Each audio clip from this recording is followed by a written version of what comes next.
उपराष्ट्रपति पद पर चुनाव क्यों हो रहा है? हमारे जो भूतपूर्व उपराष्ट्रपति जी वो है कहाँ? किन कारणों से एकदम से वो गायब हो गए? ये बड़ा रहस्यमय मामला है। इस पर जनता को, सरकार को प्रकाश डालना चाहिए कि ऐसा हुआ क्यों।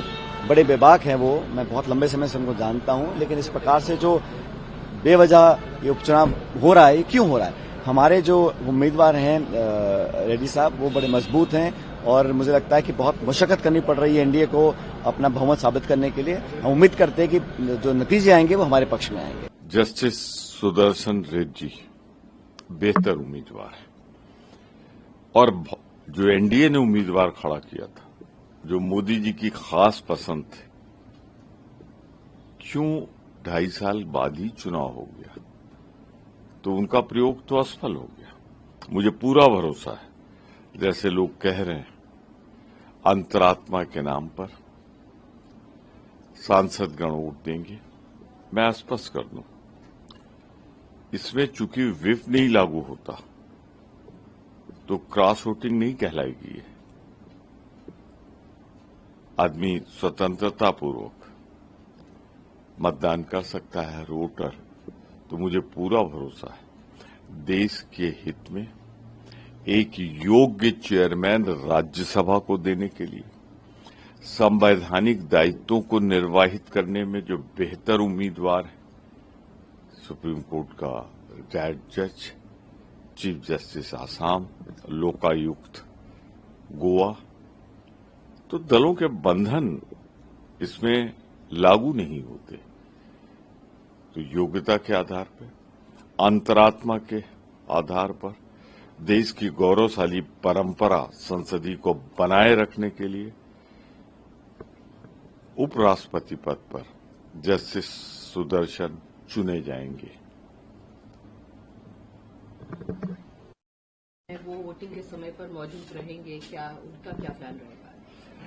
जो सारे दलों ने, मैं तो आभार व्यक्त करना चाहता हूं, जिस तरीके से कल मॉक वोटिंग का जो रिहर्सल हुआ, मॉक रिहर्सल, उसमें सब दलों के बड़े नेता, सोनिया जी, खरगे जी, शरद पवार जी, अखिलेश जी, टीएमसी, डीएमके और तमाम निर्दलीय लोग जिस तरह आए, तो उससे चुनाव तो बहुत ही संभावनाओं वाला हो गया है। मुझे पूरा भरोसा है, मैं 10 बजे लेकर, चूंकि चुनाव 10 बजे से है, अपने उम्मीदवार जो संपूर्ण विपक्ष के, जिन्हें मैं देश का उम्मीदवार कहता हूं, भारत देश का संसदीय प्रणाली का योग्यतम उम्मीदवार कहता हूं, जस्टिस सुदर्शन को लेकर मैं जाऊंगा और मुझे पूरा भरोसा है वो उपराष्ट्रपति बनेंगे।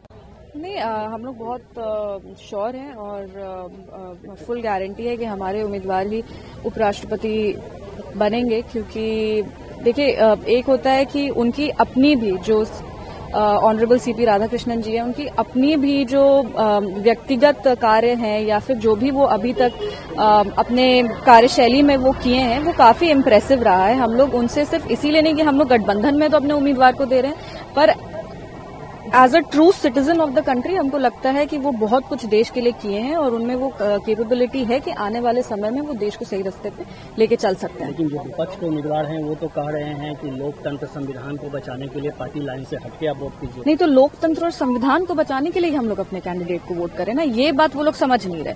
जो उनके उम्मीदवार हैं वो बात सही कह रहे हैं, लोकतंत्र को बचाने के लिए, संविधान को बचाने के लिए, देश को बचाने के लिए आप वोट करिए। तो इसीलिए हम लोग एनडीए के उम्मीदवार को वोट कर रहे हैं। बात तो उनकी सुन ही रहे हम लोग। नमस्ते। आज जो वाइस प्रेसिडेंट ऑफ इंडिया का इलेक्शन हो रहा है, हम बहुत भाग्यशाली है कि हमारे को उसमें मतदान करने का अधिकार है।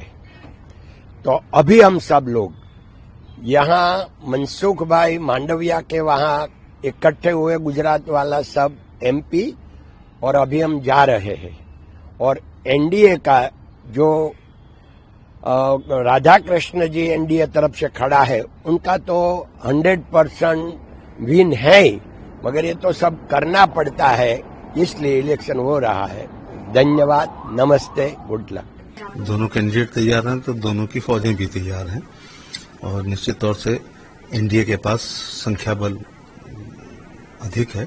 निश्चित तौर से राधाकृष्णन जी उपराष्ट्रपति बनने जा रहे हैं और हम लोग उनके पक्ष में मतदान करेंगे और एनडीए की जीत होगी और उनके लिए शुभकामनाएं भी रहेंगी कि देश के सर्वोच्च पदों में से एक पर वो आसीन होंगे, राज्यसभा में की कार्रवाई सुचारू रूप से चलाएंगे और हमारे गार्जियन भी होते हैं, कस्टोडियन भी होते हैं, जो चेयरमैन होते हैं और स्पीकर होते हैं, उनके नेतृत्व में राज्यसभा बहुत सुचारू रूप से चले, ऐसी शुभकामनाएं देता हूँ। कुछ ही देर में वोटिंग मतदान शुरू होने वाले हैं, तो कैसे देख रहे हैं मतदान को, क्योंकि संख्या बल जो है वो एनडीए के पास ज्यादा है, लेकिन इसके बावजूद भी कांग्रेस है वो तैयार है और कॉन्फिडेंट यहाँ पर दिखाई देता है। हाथ कंगन को आरसी किया, पढ़े लिखे को फारसी किया, शाम तक सब चीजें क्लियर हो जाएंगी। एनडीए के प्रत्याशी राधाकृष्णन जी भारी बहुमत के साथ जीतेंगे और उपराष्ट्रपति की गर्मा उसकी कुर्सी उसको उस पर आसीन होंगे और ऐसी हमारी बधाई भी है और शुभकामनाएं भी।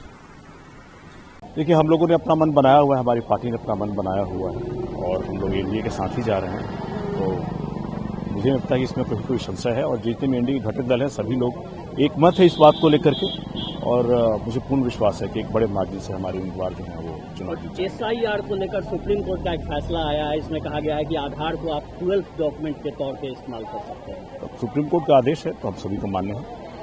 क्या जीत होगी, एनडीए की जीत होगी। हमारे जो है उपराष्ट्रपति जी अच्छा से जीत के आएंगे, क्योंकि अभी उनसे बेहतर कोई कैंडिडेट भी नहीं है। लेकिन जो विपक्ष के उम्मीदवार हैं वो कह रहे हैं कि पार्टी लाइन से हटकर वोट कीजिए। अब विपक्ष का काम है कहना, हाँ, विपक्ष का तो यही काम है। जब पार्टी लाइन से सभी लोग पार्टी की लाइन जो बेहतर हैं, सबसे अच्छे हैं, तो जो एनडीए के हैं उम्मीदवार उनको देने जा रहे हैं। हाँ, तो अभी हम लोग देख रहे हैं कि सबको एकदम एकजुट होकर के जा रहे हैं उनको साथ देने, वोटिंग करेंगे और वो जीत करके आएंगे और बहुत ही अच्छा ढंग से हमको लगता है देश आगे बढ़ेगा उनके नेतृत्व में, राष्ट्रपति जी के। CP Radhakrishnan as Vice President, he must win, and there is no doubt. As our number in Rajya Sabha and Lok Sabha, it is more than 422, and the number is required only 394. So we expect more votes from other parties also, and there is possibility that cross voting must be there in favor of our candidate CP Radhakrishnan, and our win is must. योग्यता के आधार पर justice Sudarshan Reddy बेहतर उम्मीदवार है और जो NDA ने उम्मीदवार खड़ा किया था, जो मोदी जी की खास पसंद थे, क्यों 2.5 साल बाद ही चुनाव हो गया, तो उनका प्रयोग तो असफल हो गया।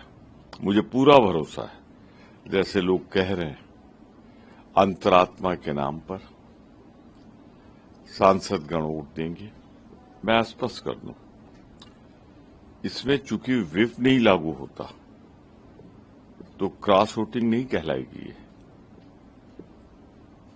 आदमी स्वतंत्रतापूर्वक मतदान कर सकता है, वोटर। तो मुझे पूरा भरोसा है देश के हित में एक योग्य चेयरमैन राज्यसभा को देने के लिए, संवैधानिक दायित्वों को निर्वाहित करने में जो बेहतर उम्मीदवार है, सुप्रीम कोर्ट का रिटायर्ड जज, चीफ जस्टिस आसाम, लोकायुक्त गोवा, तो दलों के बंधन इसमें लागू नहीं होते। तो योग्यता के आधार पर, अंतरात्मा के आधार पर, देश की गौरवशाली परंपरा संसदीय को बनाए रखने के लिए उपराष्ट्रपति पद पर जस्टिस सुदर्शन चुने जाएंगे। जो सारे दलों ने, मैं तो आभार व्यक्त करना चाहता हूं, जिस तरीके से कल मॉक वोटिंग का जो रिहर्सल हुआ, मॉक रिहर्सल, उसमें सब दलों के बड़े नेता सोनिया जी, खरगे जी, शरद पवार जी, अखिलेश जी, टीएमसी, डीएमके और तमाम निर्दलीय लोग जिस तरह आए तो उससे चुनाव तो बहुत ही संभावनाओं वाला हो गया है।